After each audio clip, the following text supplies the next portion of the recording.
Box में आप लोग का स्वागत करता हूं। और मैं अभी आ रखा हूं कोन्हारा घाट में। और कोन्हारा घाट का ये जो घाट है ये काफ़ी भीड़ से पूरे कंजस्टेड हो रखे हैं। आप खा सकते हैं हम आप सब सारे लोगों को। ये देख सकते हैं हमारे चारों तरफ का दृश्य।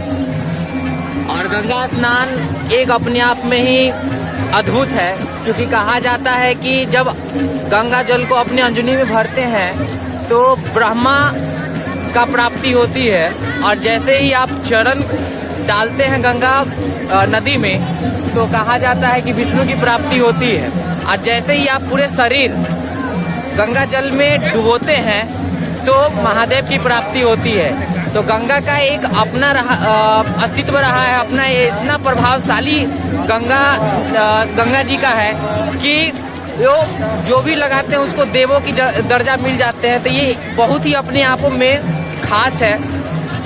और अभी देखिए हमारे चारों तरफ बहुत सारे अंकल लोग भी हैं और नहा रहे हैं, आनंद ले रहे हैं, क्योंकि ये इसका इतिहास ही कुछ अलग रहा है। और कहा जाता है कि जब माँ पार्वती और महादेव जब विश्व का भ्रमण कर रहे थे और समुद्र के चारों तरफ घूमते हुए जब आ रहे थे तो गंगा नदी के तट पर पहुँचते हैं। और पहुँचने के बाद होता क्या है कि जैसे ही साधु संत को लोग नहाते हुए देखे थे माँ पार्वती, तो शंकर भगवान से एक सवाल उन्होंने कहा था कि महादेव इतने साधु संत गंगा जी में डुबकी लगाने के बाद इन लोगों को पूरी एक होती है कि जितने भी अंदर का जो गंदगी होती है, अंदर का जो विचार होती है, जो गंदे गंदे विचार होते हैं, फिर भी ये धुल नहीं रहे।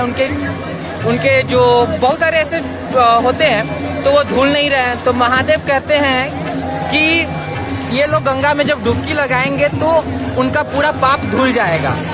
तो माँ पार्वती फिर मतलब अंदेशा से देखते हैं कि महादेव ये लोग तो डुबकी लगा रहे हैं और डुबकी लगाने के बाद आप मतलब ऐसे बात बोल रहे हैं। तो महादेव कहते हैं कि चलिए ठीक है, मैं इसका आंसर नेक्स्ट टाइम देता हूँ।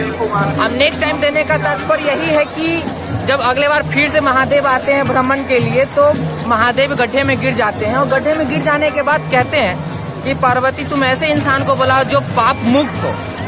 तो माँ पार्वती को याद रहता है कि जो गंगा जी में जो नहाता है वो पूरे तरीके से पवित्र रहते हैं। तो पवित्र रहने के बावजूद जब वहाँ माँ पार्वती जाती है कि जाइए महादेव को लेकर महादेव को बचाना है, तो वहाँ से लोग बहुत सारे आते हैं। आने के बाद बहुत सारे लोग होते हैं कि सहायता करने से मना कर देते हैं। हम मना कर देने के कारण बहुत सारे लोग महादेव का सहायता नहीं करते, लेकिन उसी में से एक बालक आकर महादेव का सहायता करते हैं। वही महादेव कहते हैं कि गंगा स्नान एक अपने आप में अद्भुत है, क्योंकि गंगा जी में सारे लोग नहाते हैं, स्नान करते हैं, लेकिन जो पूरे पवित्र मन के साथ जो स्नान करते हैं, पूरी आस्था के साथ, पूरे विश्वास के साथ, पूरी निष्ठा के साथ, तब उनके पाप धुलते हैं। तो खाली नहा लेने से नहीं होता है। और इसका इतिहास गंगा स्नान में हम जैसा कि बता रहे हैं कि बहुत ही अपने आप में अनोखा है।